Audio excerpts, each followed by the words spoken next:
The comments after that is something that we can talk about, and what might happen next is something that we can debate. We've set you up with Jonathan Honig from Capitalist Pig Hedge Fund, Fox News contributor is Jonathan. Tim Kaine is also here, an economist from the Hoover Institution. Danielle DiMartino Booth, former advisor to the Federal Reserve, and Todd Horwitz from Bubba Trading. So nice panel. Get the four of us, myself and Cheryl. So you add that up, you got 6 people. It's almost like I say, well, raise your hand if you have something interesting and provocative to say, then you can go first, and then we'll see where we go from there. But I don't know. Jonathan, you're usually good for. Were you angry at all today? You yelling at the screen with Janet yelling up there? I wasn't angry, Connell, but I think I was mystified, as oftentimes Janet Yellen herself did. I mean, Janet Yellen, the Federal Reserve, will be wrong. She has to be, because the Fed itself is just central planning. So that's why we kind of shake our heads at some of this Fed speak, is that you get the sense that the Fed doesn't really know what's going on. So I try to watch the market's reaction. What I saw today were gold stocks at 52-week highs, the dollar continuing to drop, and a lot of the commodities, whether it's cocoa, whether it's sugar, continuing to go up. So where am I putting my money right now, Connell? I'm really favoring commodities over stocks. I think that's where you're going to make money with this Fed. Well, let's add to the party and bring in Michelle Girard, chief U.S. economist at RBS, joining us right now. Michelle, you know, the Fed seems to have a credibility problem here. I mean, this has been an economy that has been fueled by Fed giving since 2007, and this economy is not growing, Michelle. Their GDP estimates were downright wrong, negative. Well, you know, we're growing. Of course, it doesn't feel nearly as strong as anybody would like to see, particularly when you're thinking about how low interest rates are.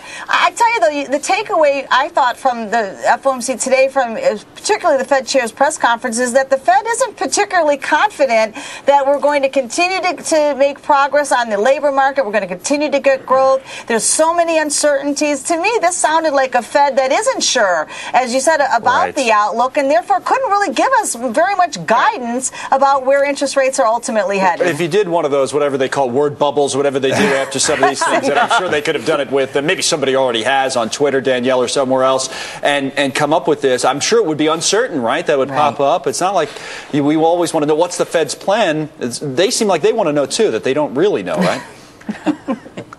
You know, I think the Fed is lost. There you go. I wrote today that they're increasingly using a really distinct methodology of throwing the spaghetti against the wall and seeing if it sticks.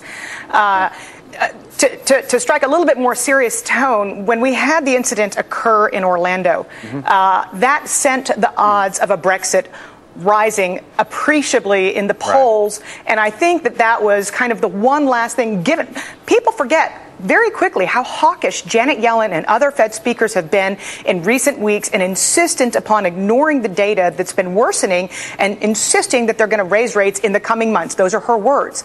But after what happened in Orlando and the spillover effect that you saw in the British polls, I think that's what stayed the Fed's hands today, and they don't know what they're going to do. Well, Todd, and in the statement, they didn't even mention the possibility, of course, of England leaving the European Union. She was asked about it, certainly in the press conference, by our own Peter Barnes, we should say. But at the same time, this is a Fed that is dealing with, we've got 12 million jobs, Todd, that have been lost since 2007 under this administration. Can you make the argument that she is doing the administration's bidding, and that is actually hurting the economy and not correctly guiding monetary policy? The first thing I can make is that they're clueless. They have no idea where they even are. If you put them off in the middle of nowhere, they wouldn't find their way home.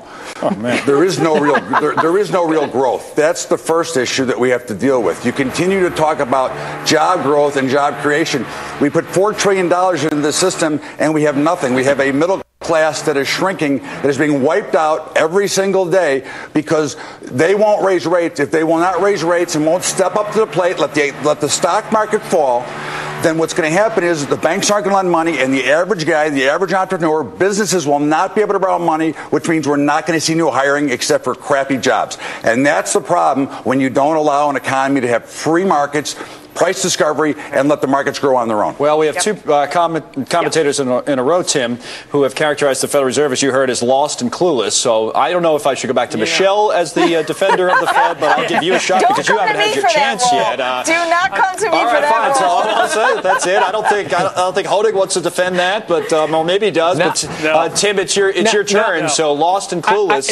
What do you add to that discussion? 1 second, Jonathan. Tim actually hasn't had any chance to speak yet. Go ahead, Tim. I'm not going to throw the Fed a lifeline.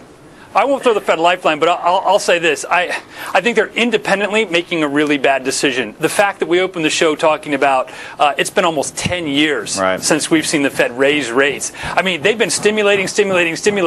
Anybody out there watching who's done an all-nighter and had too much caffeine, another cup of coffee is not going to help.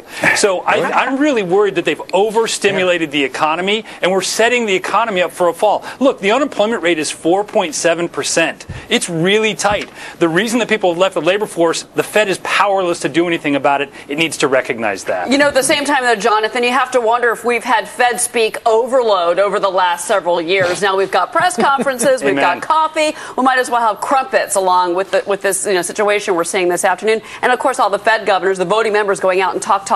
But they don't do anything, Jonathan. And the economy seems to still be suffering because of that.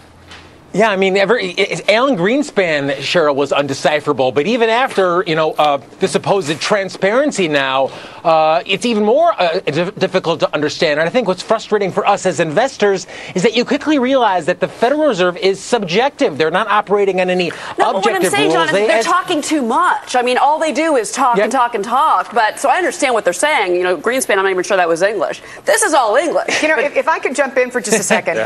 Deutsche Bank put out a fascinating little snippet today that said not only have the number of words in a Fed statement increased as a factor of time, the number of characters per word has also increased. In other words, they're trying to use bigger words and hope that makes them sound like they know what they're doing. That's why, which they don't. And that's why I think you really need to follow the price action and not worry about what's the Fed saying, but look at what the securities themselves are doing. And again, the fact that gold is doing quite well, I think, is very worrisome for financial assets. What are you watching most closely, Michelle, from here on out, given what you've heard today? Michelle Gerard. Well, I have to say, I agree to, when you listen to what Danielle said, too, the truth is we heard a lot of words from the Fed chair today, a lot of expanded answers that didn't really seem to say anything when you actually looked at what she was trying to communicate. And so it's not 100% clear. Obviously we want to see the outcome of the Brexit vote.